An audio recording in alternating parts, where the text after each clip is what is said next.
in the video lecture series of engineering mathematics. In this section we are going to discuss about the Fourier series. In this first lecture we will see about the introduction of Fourier series,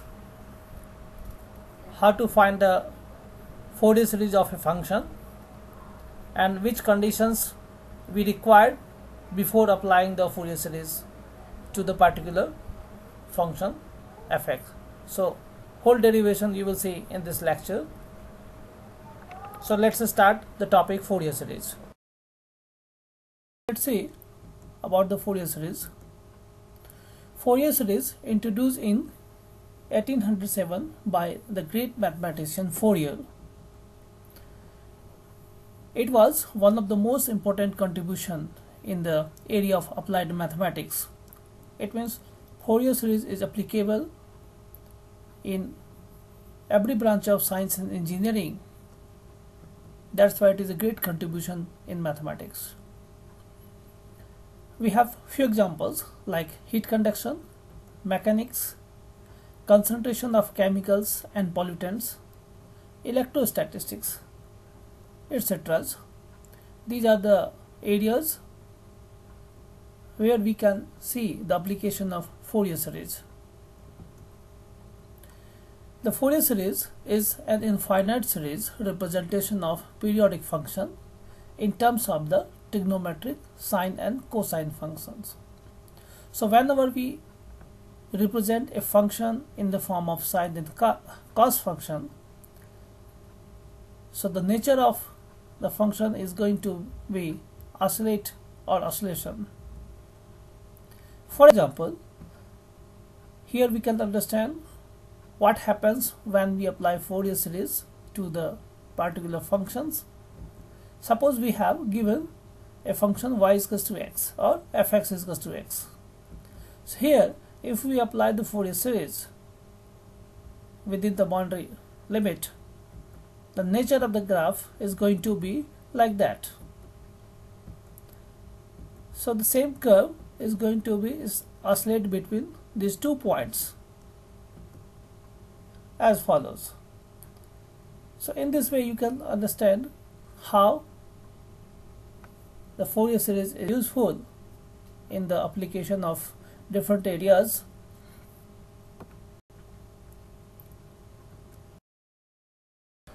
Here we can see the real world application of the Fourier series. For example, we know our electric equipment in our home that run by the alternate current only. So what happens when we use direct current as a from the battery, from the solar cell? We require the converter. So actually what the converter do here, suppose we have the electric supply, that is direct current. So here the Fourier series is applicable, and when it's applied on the direct current, the nature of the current is going to be changed. It's look like that. So here you can see the oscillation way.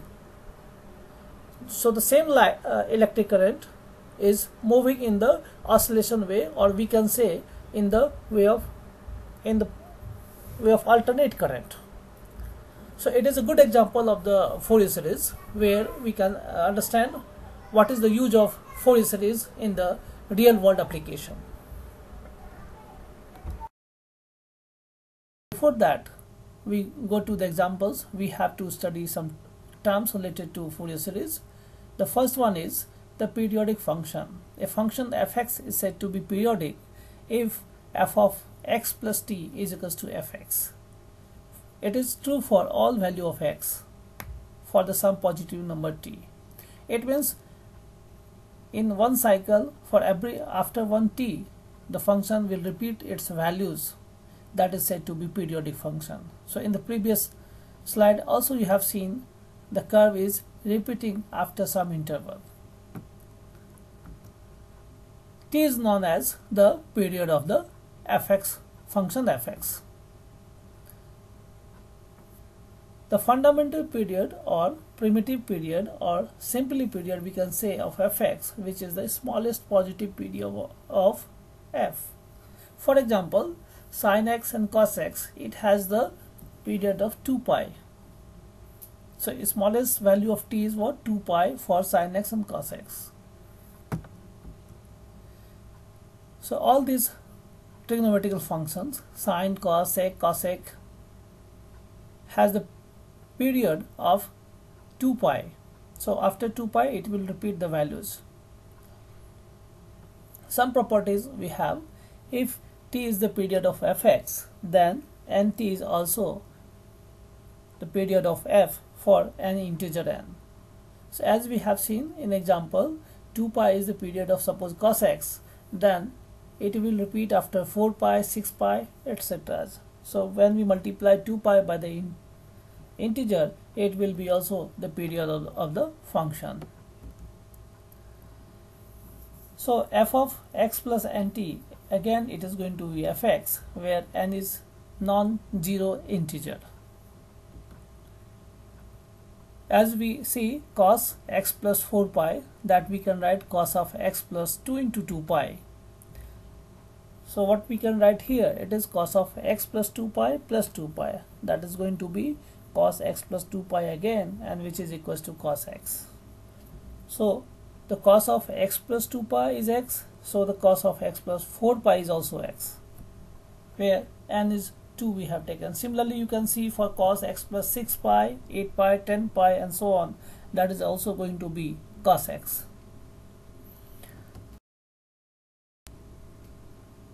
The second property of the periodic function is the function hx, suppose we write in the form of afx plus bgx, which has the period t. Then fx and gx have the period, same period t, and a and b are the constants. Suppose we write hx is what? A cos x plus b sin x. Then h of x plus 2 pi is again going to be hx. As we see, the cos x plus 2 pi is again cos x, and sin x plus 2 pi is again going to be sin x. So hx plus 2 pi is a cos x plus b sin x, which is hx. So here the condition is the period of the fx and gx both are same. Then we have the same period for the hx. Now, if fx is periodic function of period t, then f of ax with a is not equals to 0 is a periodic function of period t upon a. So fx has the period t, then f of ax has the period t upon a. For example, sin 2x has the period 2 pi by 2, that equals to pi. So cos 3x will have the period of 2 pi by 3, where 2 pi is the period of sin and cos x.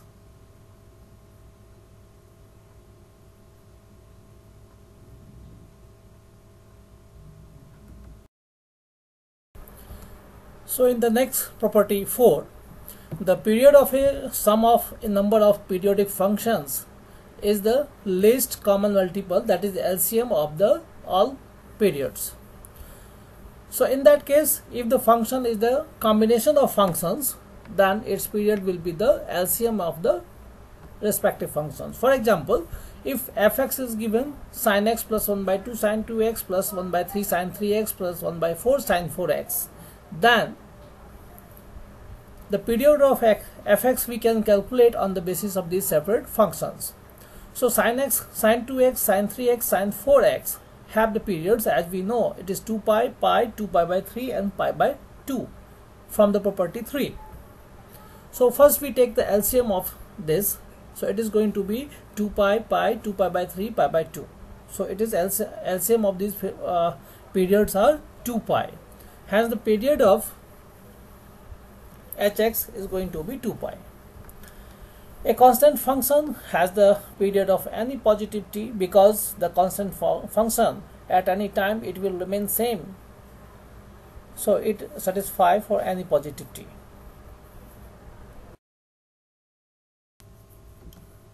Come to the next, the trigonometric series. It is a function of the series in the form of combination of sine and cos. We can write a0 by 2 plus a1 cos x plus b1 sin x plus a2 cos 2x plus b2 sin 2x and so on. In the place of a0 upon 2 in some books it is written a0. So it depends on which book you are referring. So what we can write in the combination form, it is a0 by 2 plus summation of an cos nx plus bn sin x, where n varies from 1 to infinity. So separately, the combination of sine and cos is known as the harmonic. First harmonic, second harmonic, like that. Suppose we are talking about a1 cos x plus b1 sin x, it is first harmonic. a2 cos 2x plus b2 sin 2x, it is the second harmonic. Where a0, an, bn, where n is 1, 2, 3 up to infinity, are called the coefficients. On the basis of this trigonometric series, we define here the Euler's form or the Fourier series. We suppose that fx be a periodic function with period 2 pi, that is defined in the interval alpha to alpha plus 2 pi. So the difference is 2 pi. Be the sum of a, then fx we can represent as a sum of the trigonometrical series, that is a0 by 2 plus summation an cos nx plus bn sin nx from n is equal to 1 to infinity. So the right is known as the Fourier series of the function fx.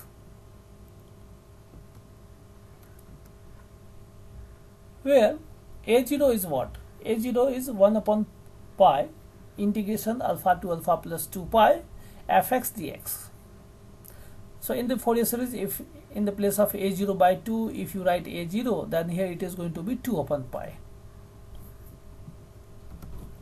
An is given as 1 upon pi integration alpha to alpha plus 2 pi fx cos nx dx. And bn is 1 upon pi integration fx sin nx dx. And the limit the same, alpha to alpha plus 2 pi. So the interval is going to be 2 pi here in each integration. So first we know how we get these values a0, an and bn, then we go for the some examples. And this is true for all n, like 1, 2, 3, 4, etc. up to infinity. Fourier series of a periodic function fx with period 2 pi is the trigonometric series 1 with the Fourier coefficients a0, an, bn, and where these a0, an, bn given by the Euler's formula 2, 3, 4 as discussed in the last slide. The individual terms in Fourier series are known as harmonic, as we have discussed earlier. Here we have the condition to get the Fourier series of a function. Suppose we are talking about the Dirichlet function. Dirichlet condition for the expansion of fx in Fourier series. Let fx be a periodic function with period 2 pi. This is the condition. Then fx and its integral are finite and single valued. If the fx and its integral are finite and single valued. Next is fx has the finite number of discontinuities. It may be fx has finite number of maxima and minima. Fx be a piecewise continuous and bounded in the interval alpha to alpha plus 2 pi or within the interval 2 pi. So these are the conditions for applying the Fourier series to the particular function fx.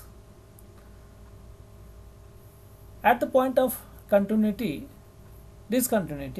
the Fourier series of fx can be given as the average of RHS and LHS, and at the point of continuity the right hand side will converge to the left hand side. At the point of discontinuity, the Fourier series of fx converges to the arithmetic mean, that is the left hand right hand limit of fx. Are the conditions to get the Fourier series of a function fx.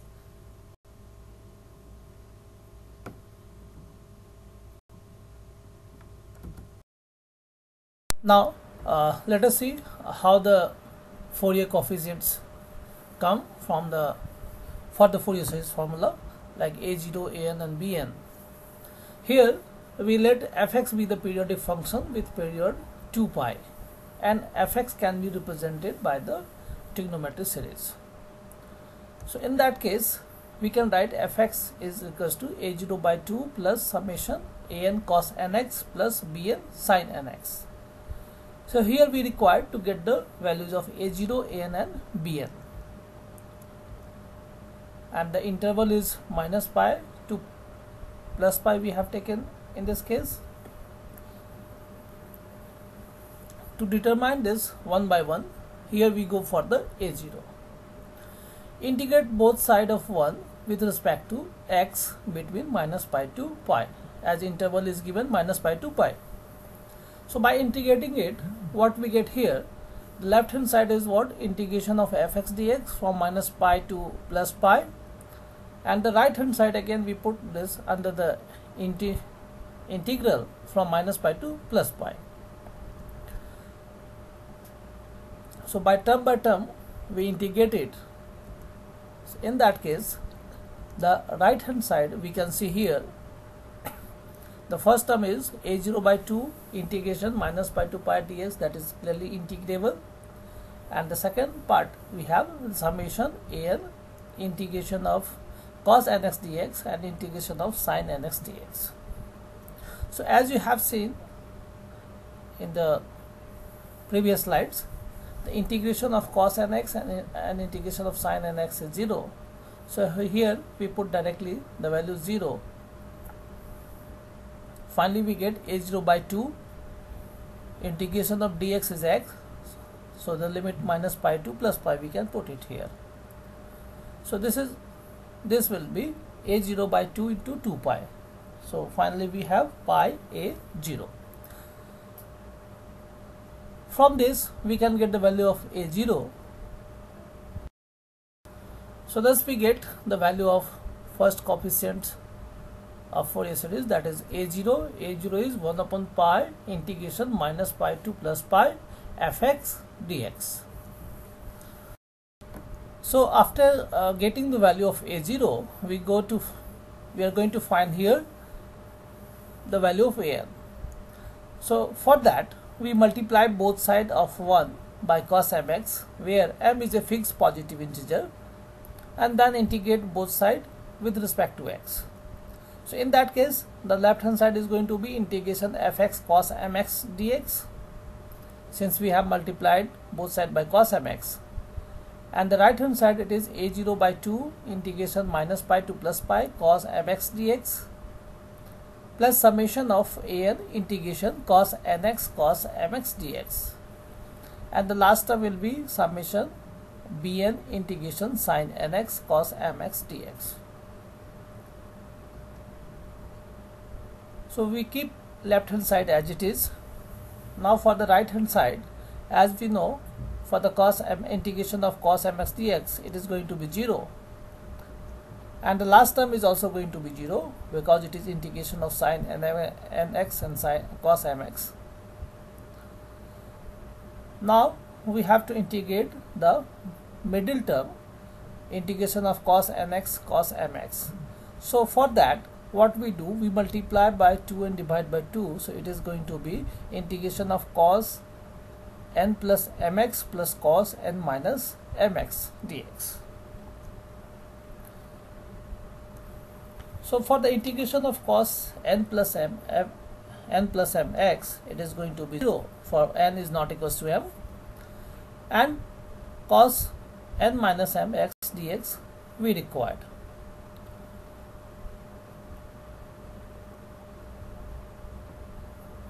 So as we know, the integration of cos n plus mx dx is going to be 0. Now we require to find the value of cos n minus mx. So as we see, the left hand side is integration of fx cos mx dx, and the right hand side we left here, it is 1 by 2 summation an integration from minus pi to pi cos n minus mx dx. As we know, the integral on right hand side, it is going to be 0 if m is not equals to n, and it is going to be 2 pi when n is equals to m. So by putting n is equals to m, it is going to be cos 0, that is 1. So integration will be 2 pi. So we have the condition now, thus we have at n is equals to m, the left hand side integration fx cos mx dx, and that is going to be equals to 1 by 2 an 2 pi.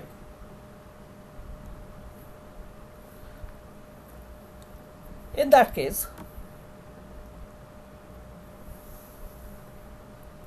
am will be 1 upon pi integration minus pi to plus pi fx cos mx dx. So thus we get here the value of am. Now we go to find the value of bn. So for the determination of bn, we multiply both sides of 1 by sin mx, where m is a fixed positive integer, and same the integrate both sides both of 1 with respect to x. So for bn, we multiply both sides by sin mx. Left hand side is going to be integration fx sin mx dx. Right hand side is a0 by 2 integration sin mx dx plus integration of an integration of cos nx sin mx, and the last term is going to be bn sin nx sin mx dx. So when we integrate it, what we see, the integration of sin mx will be 0. Also the second term cos nx and sin mx will be again 0, and the last term we do as we have done earlier, it is integration of cos n minus mx minus cos n plus mx. By multiplying and dividing 2 by 2, we get 2 times of sin nx sin mx. So using the formula of 2 sin a sin b, it is cos a minus b minus cos a plus b. Now again it is going to be integration of cos n minus mx dx only. So as we know, integration of cos n plus mx dx, it is going to be 0.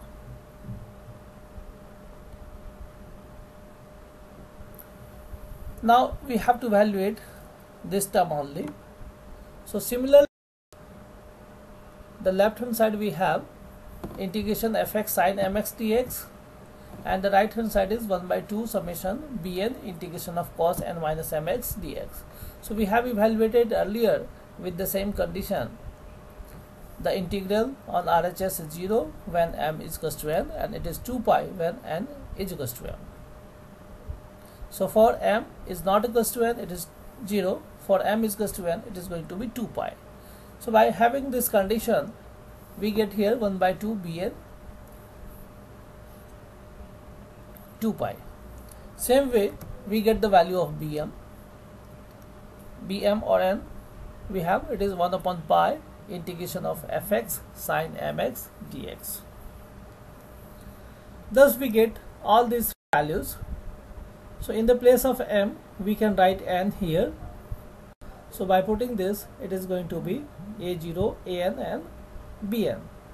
Thus we get these 3 values. So before having the Fourier series of fx, you know that we require to get the Fourier series of fx. So we will calculate this a0, an and bn, then we put in the trigonometrical series, and that will be our Fourier series of the given function fx.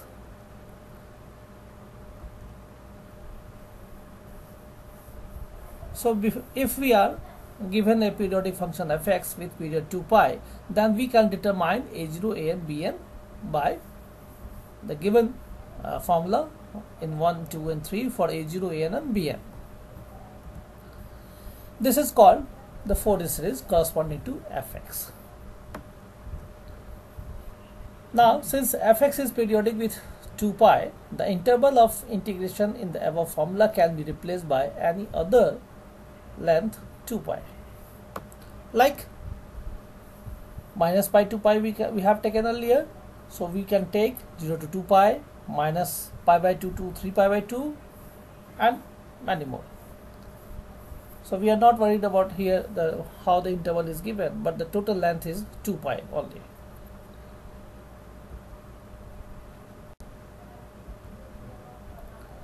Here we understand first the generalized rule of integration by part. So that is very useful to get the integral when we have the x to the power some values 3, 4, 5 and like then cos nx or cos mx, cos nx or sin nx. So in that case this integration by part is very useful. Suppose the product of two functions is given, one of which is a power of x is to be integrated. Then we apply this formula, integration of ub dx, that will equals to ub1 minus u dash v2 plus u double dash v3 minus u double dash v4 and so on. So it's depend on the power of x. So what we see here, u dash is what? It is first order derivative of u double dash is the second order derivative of x, as derivative of u, sorry, and so on. It means u we should consider as a power of x. So how much the derivative you move, the total length will move accordingly. And v is any other function like sine and cos. So v1 is what? It is integration of v dx. v2 is what? It is integration of v1x and so on. So by applying this, the generalized rule of integration, you may get the integration by part. Using integration by part, you can have the integral. Thank you for watching this video. I hope so it is useful for all of you. So in next coming videos we will see the questions related to Fourier series, the first part, and later on we will see the half range Fourier series, even and odd functions. Thank you for watching this video.